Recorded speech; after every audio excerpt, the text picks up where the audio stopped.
One of the things we both love and also hate about Game of Thrones is that any character, no matter how major or beloved, can perish terribly at any given moment in time. Even little Robin Arryn isn't safe sitting high up in the Eyrie, and there are definitely some fans who wouldn't mind seeing him fall through the moon door. But today, we're talking about who we think isn't even going to make it halfway through the 8th season.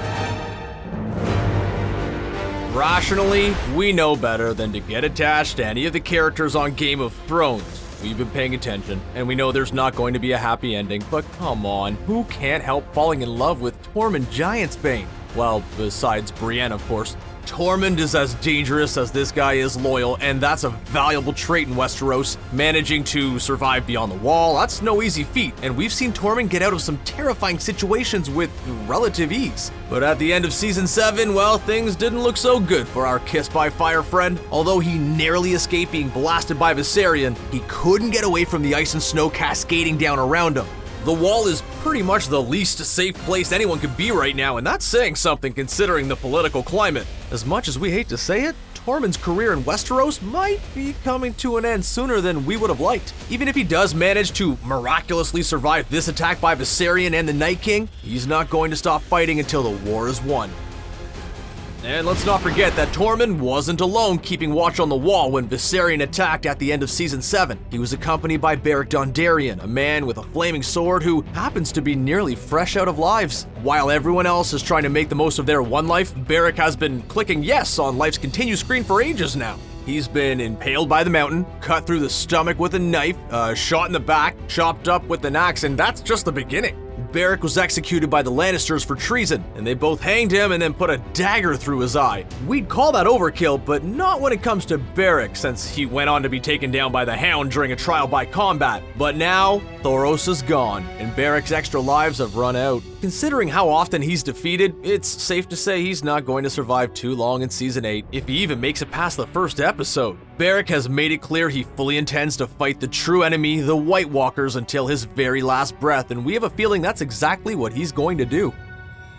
With all of the humans losing their lives constantly, it might seem like a little bit ridiculous to get worked up about a giant fire-breathing dragon passing away, but when the Night King took down Viserion, we have to admit that there might have been some mild to moderate screaming and crying on our end. Daenerys has said that her dragons are like her children, and the children of queens don't tend to fare so well in Westeros. We can't help but think Rhaegal may end up being the next dragon to perish, and his life may tie into one ancient prophecy. If you're a Game of Thrones fan, you know all about the legend of Azor Ahai, and how the followers of the Lord of Light believe he's going to be coming back in some form. Like most prophecies, it's vague enough to be applied to pretty much anything or anyone, but follow us here. In order to forge the legendary sword, Lightbringer, the sword was first forged in water where it shattered, kind of like the sad way that we said goodbye to Viserion. The second sword was cooled in the heart of a lion, which could mean the Lannisters may be responsible for killing Rhaegal. Lightbringer was finally forged when Azor cooled it in the blood of his wife, meaning Daenerys might have to take down her beloved Drogon at some point.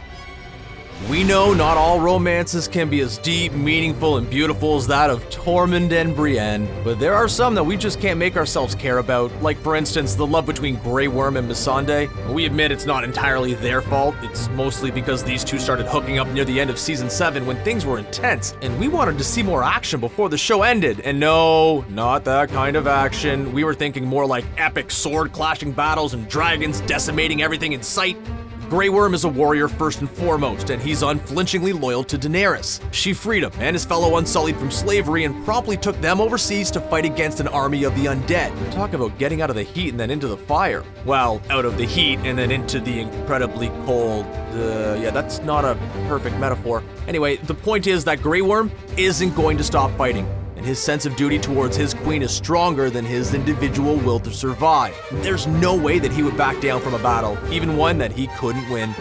Poor Davos Seaworth. There was once a time when he was a successful smuggler, but then he was caught and then Stannis Baratheon chopped some of his fingertips off as punishment. This might have caused most of us to be in a pretty bad mood, but Davos simply upcycled his old finger bones into a necklace and then pledged his undying loyalty to Stannis. His years of service to the rightful king of Westeros cost him the life of his son and, for all intents and purposes, his wife, since he hasn't seen her in years. And then of course there's what Stannis did to little Shireen Baratheon, but we still aren't ready to not talk about that yet. All things considered, serving the bastard Jon Snow has been a step up, career-wise, for the Onion Knight. Although he's missing a few fingers, he's still the right-hand man of Jon Snow, a job with more than a few occupational hazards. Jon rules from the battlefield, not the throne room, which means Davos is frequently in the path of danger. We've said goodbye to many of our older, loyal heroes such as Barristan Selmy, and we have a sad feeling that Davos isn't going to survive until the end of the season.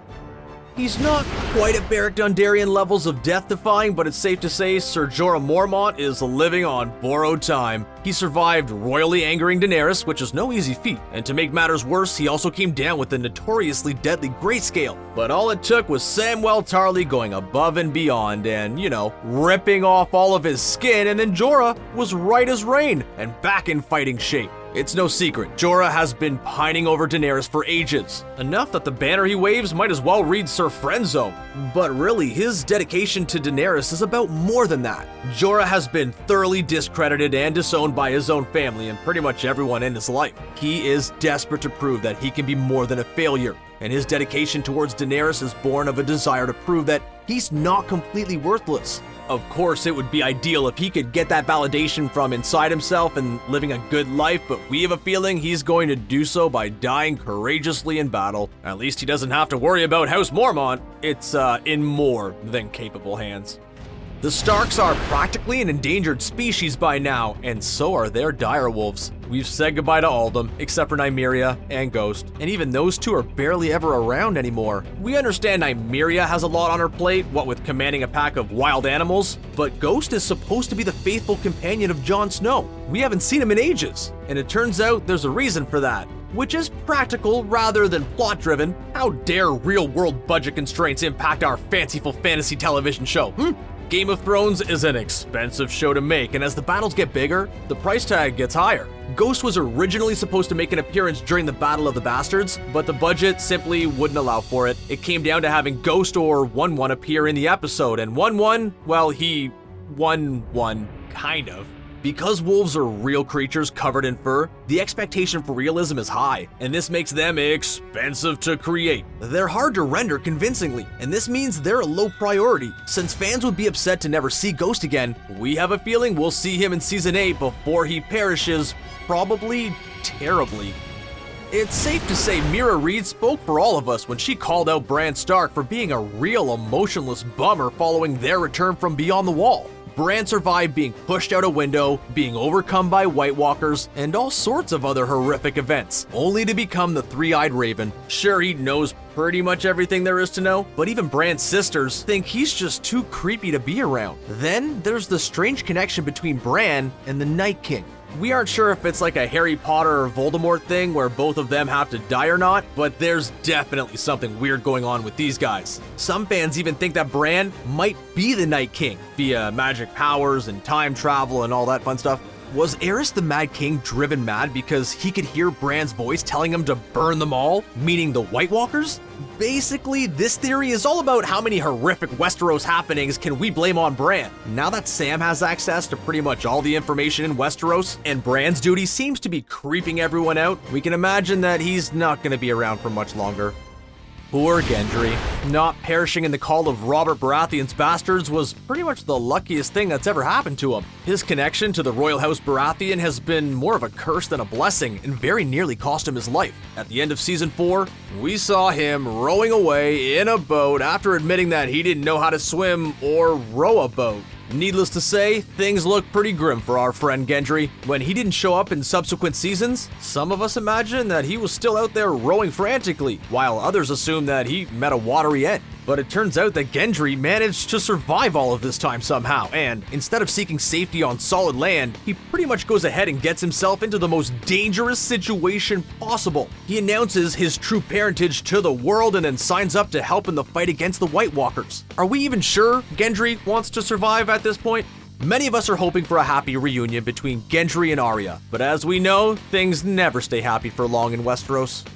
There's no doubt Brienne of Tarth is amazing with a sword, but she could use some improvement on the whole self-esteem front. She's haunted by her failure to protect Renly Baratheon, although it's hardly fair to think that she could have stopped Stannis' creepy shadow child, and then she couldn't save Catelyn Stark, and then even struggled with her mission to protect Sansa and Arya. When Podrick Payne tries to congratulate her, Brienne doesn't want to hear about it. It seems like all Brienne wants to do is fight in order to make up for her failures, both real and perceived. Brienne's loyalty isn't easy to earn, but it's an invaluable asset. Her backstory is heartbreaking, and we all know she isn't going to get rescued by a handsome prince and whisked away to a castle. It's far more likely that she's going to perish on the battlefield with her sword in her hand. Although they're finally back at Winterfell, Sansa and Arya are still in grave danger, quite literally considering the army of White Walkers.